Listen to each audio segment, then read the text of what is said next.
What's the antidote to that? How does one overturn the ideology of power? How does one transcend that with a non-zero sum? What is up, guys? Pastor John here. Welcome to my channel, Man of God, where we draw closer to Christ to become the men that God desires us to be.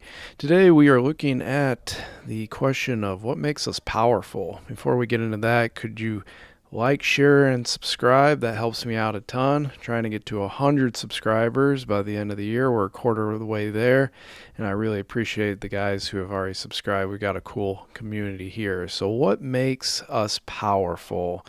It's a question that's maybe not explicitly asked by people, but most of us have thought about how we can become more influential, have higher status, have more strength.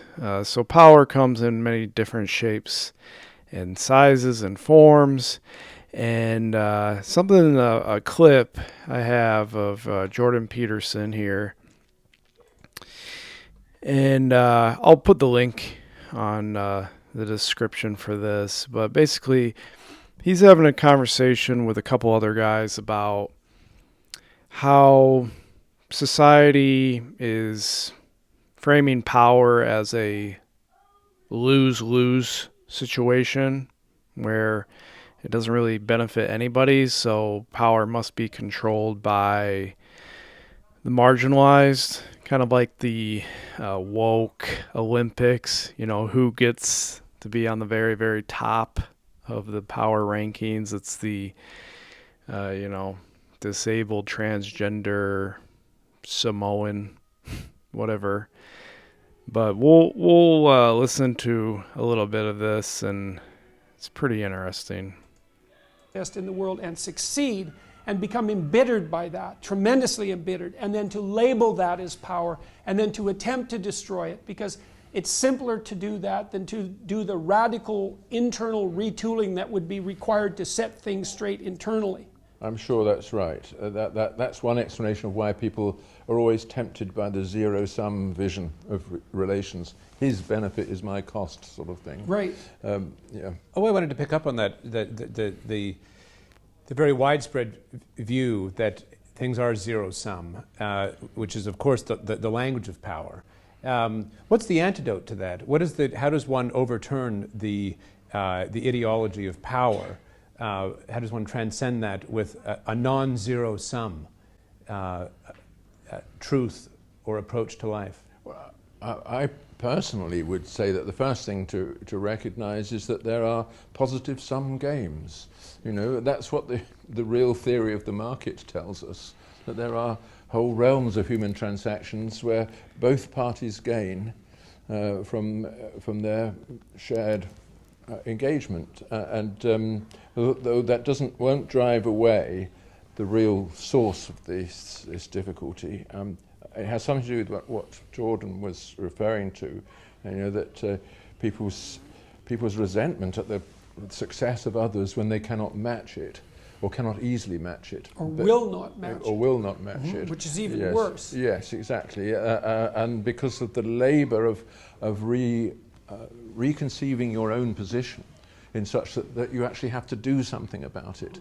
There's something lazy about the zero-sum vision, but it's not a vision that successful people have. It's not a vision that they have at any level of reality, and you can actually combat that to some degree by making it high resolution again, by making examples. It's like, because... So we'll stop right there. He's gives a few examples, but I'll kind of give some examples in my mind. When I think of power and zero sum, I think of toddlers.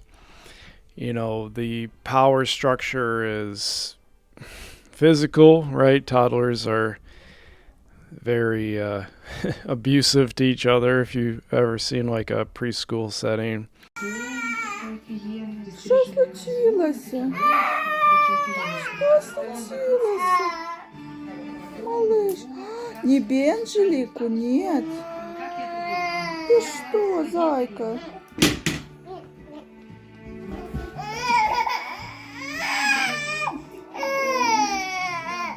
Маленькая девочка.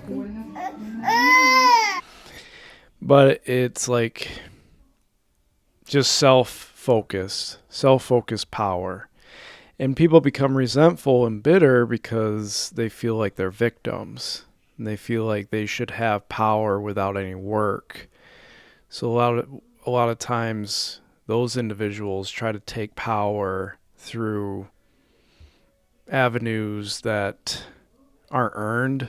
I am the king! I will punish you. Any man who must say, I am the king, is no true king. Make sure you understand that when I've won your war for you. And then you have all these ideologies where it's trying to redistribute power. So there's all sorts of stuff with power in conversations. Power, I believe, is a tool. And a high-resolution example of this, like Dr. Peterson mentioned, is in The Lord of the Rings. I am almost done. I am on the Return of the King. And in the Two Towers, the book before, we're actually introduced to the character of Faramir, which is Boromir's brother.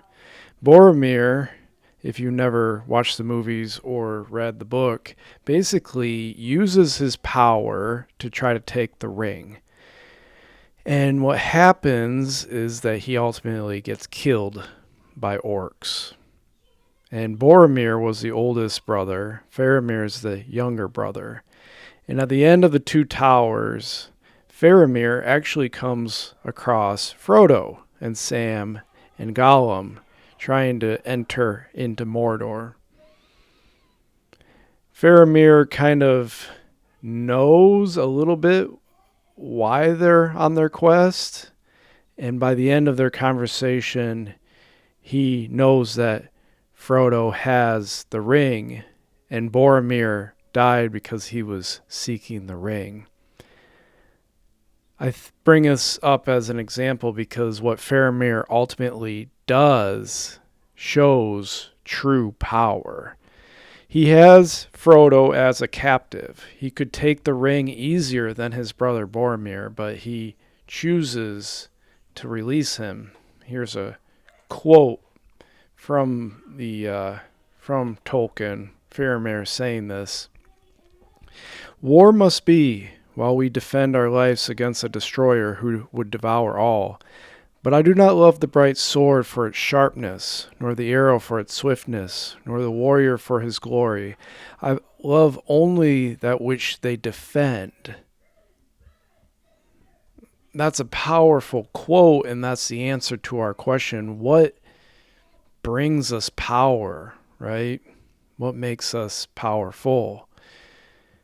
What makes us powerful is realizing that power in and of itself is not good.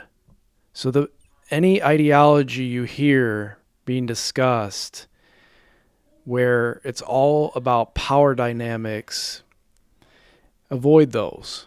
He's a little punch drunk. One too many hits with a snake. Slave! I make my third wish.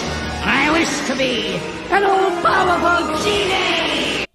Ideologies that speak of power for something higher than itself, for a sake that is greater. Faramir says, I love only that which they defend. What is it that power should defend? That's the question. So Boromir loved power for itself. The ring enticed him because he wanted to use it for his own gain. But power is only a good thing when it serves others, when it's virtuous, right? The Greeks saw virtue as the source of happiness, right? Duty, honor, relationships. Think of the knights in shining armor. Why we like those characters so much, because they're so powerful, but they use their power for good to serve others. You have these strong men who are also gentle, who are kind to women when they could use their power to take advantage of people, whatever the case.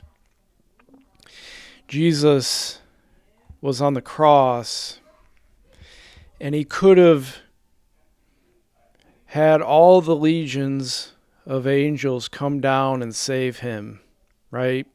Jesus could have used his power for the sake of power instead of using it to help others, like Faramir. In The Lord of the Rings, there's so many examples of Christ-like figures, and Faramir is one of them. He has the power to take what he wants, but instead he serves the greater good. So, where are you at? Are you trying to become this man of power for the sake of controlling people, for the sake of getting respect without earned respect? Why are you doing what you're doing? Why are you working towards your goal of becoming this image or this person that you see as powerful? Why? The question will help you see if it will ultimately destroy you or it will ultimately make you more powerful in the legitimate way, like Christ was powerful, where you have the strength, but you have the virtues and the goodness to know how to use that strength. It's how we use power that makes us powerful. I hope that makes sense, guys. And I'll leave you with this blessing. May the peace of God, which surpasses all understanding, guard your hearts and minds in Christ Jesus. Till next time, guys.